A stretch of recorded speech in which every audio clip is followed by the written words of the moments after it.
Niwagabane nanone. Reka uyu munsi nibwire bashiki bacu.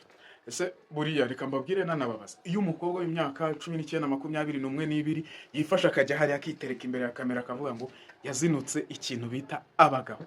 Mu nyurabwenge zacu. Umuntu azinuka ikintu atabayemo. Ahubwo ikintu gihari bahungu basore. Nimba umukobwa avuga yuko yazinutse. Uzatinya iyo ni red flag ya danger. Uko umuntu ajya kuzinuka ikintu yabayemo. Niba yarabonye umugabo wa mbere wa kabiri wa gatatu bose agasanga ni scam.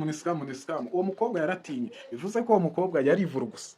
Tubyumvikaneho yarivura gusa. Iyo ni scam. Ariko nanone kangarukiye abakobwa. Yewe mukobwa niba umuntu umwe akugiriye nabi. Wifata ngo ukurikiza akawa mugani w'abakobwa w'abanyarwanda ati abo mwagatukisha bose ntago ariko byose bimeze. Abo wahuye nabo nababi nyine. Naba bigerageza ucesinga amahirwe haracyara amahirwe ku myaka ya 21 uracyafite indi myaka nkine yo gucesinga. Gerageza handi amahirwe uhundi muntu amahirwe yinjire mu buzima bwawe reka kugenda wihebye. None se uzarindira paka imyaka 50 uzarinda usaza utabyaye uzarinda usaza udashaka. Gerageza unyumve kandi ibi byose byumve ntunyumve nabi nawe umuhungu wanyu ukora follow tujye dukomeza twibanire.